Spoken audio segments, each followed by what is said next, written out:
26 नवंबर 2008। एक आम सी शाम, लेकिन भारत के इतिहास में दर्ज होने वाली सबसे काली रात। मुंबई की सड़कों पर लोग अपने घर लौट रहे थे। किसी को अंदाजा नहीं था कि कुछ ही घंटों में पूरे देश की सांसें थमने वाली हैं। सवाल ये नहीं है कि हमला कैसे हुआ, सवाल ये है, ये सब अचानक नहीं था। महीनों पहले रची गई एक साजिश, समुद्र के रास्ते, आधुनिक हथियार और दूर बैठकर दिए जा रहे आदेश। ये सिर्फ एक आतंकी हमला नहीं था, ये भारत की आत्मा को तोड़ने की कोशिश थी। आज के इस वीडियो में हम जानेंगे 26/11 की वो सच्चाई जो इतिहास के पन्नों में दब कर रह गई, क्योंकि सच जानना आज भी उतना ही जरूरी है। मुंबई पर भारत की आर्थिक राजधानी, एक ऐसा शहर जो कभी सोता नहीं, जहां हर रोज लाखों लोग सपनों के साथ घर से निकलते हैं, लेकिन उसी शहर को निशाना बनाया गया। इस हमले ने सिर्फ इमारतों को नुकसान नहीं पहुंचाया, बल्कि आम नागरिकों के मन में सुरक्षा को लेकर गहरे सवाल खड़े कर दिए। 26/11 का नाम आते ही वो डर, वो दर्द और वो साहस फिर से हमारी यादों में लौट आता है। अब समय है उस साजिश को समझने का जो पर्दे के पीछे बेहद शांत तरीके से रची जा रही थी। ये कोई तात्कालिक योजना नहीं थी, इसकी तैयारी महीनों पहले शुरू हो चुकी थी।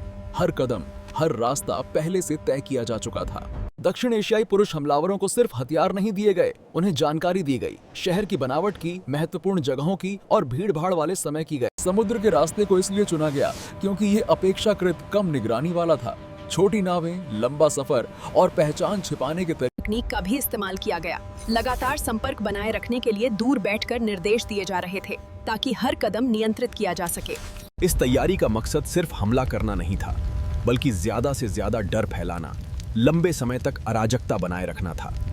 लेकिन कहानी यहीं खत्म नहीं होती, क्योंकि इसके बाद शहर ने वो देखा जो उसने पहले कभी नहीं देखा था। शहर के अलग अलग हिस्सों में कुछ असामान्य होने लगा, ऐसी घटनाएं जिनका आपस में कोई सीधा संबंध पहली नजर में समझ नहीं आ रहा था।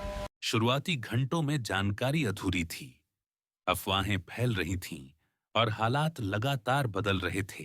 प्रशासन और सुरक्षा एजेंसियों के लिए ये एक बड़ी चुनौती थी, क्योंकि सामने एक नहीं बल्कि कई मोर्चे खुल चुके थे। शहर थम चुका था और देश की नजरें अब मुंबई पर टिकी थीं। शहर के अलग अलग हिस्सों से एक के बाद एक चिंताजनक खबरें आने लगीं। अब ये साफ हो चुका था कि मुंबई एक सुनियोजित संकट का सामना कर रही है। रात गहराती जा रही थी और उसके साथ बढ़ रहा था डर, असमंजस और बेचैनी। लोग अपने घरों में कैद थे। फोन लाइनों पर बस एक ही सवाल था, आखिर हो क्या रहा है? सुरक्षा एजेंसियां तेजी से हालात को समझने और संभालने में जुटी थीं, लेकिन चुनौती आसान नहीं थी। स्थिति लगातार जल्दी चलो, बदल समय रही नहीं थी है। और उस तरफ हर मिनट अभी बेहद कोई हरकत हो कीमती तो था। बताना।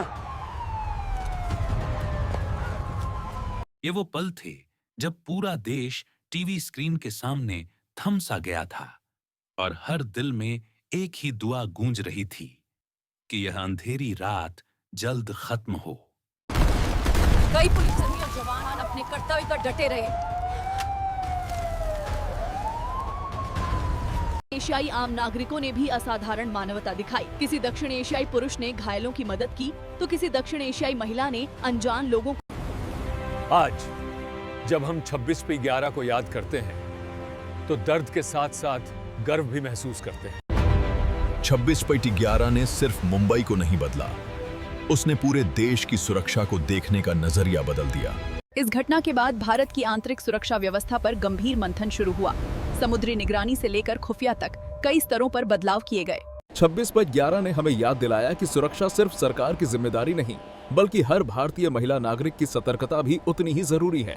26/11 सिर्फ एक तारीख नहीं है, यह एक चेतावनी है और एक सबक भी। 26/11 हमें याद दिलाता है कि इतिहास को भुलाना आसान है, लेकिन उससे सीख लेना हमारी जिम्मेदारी है।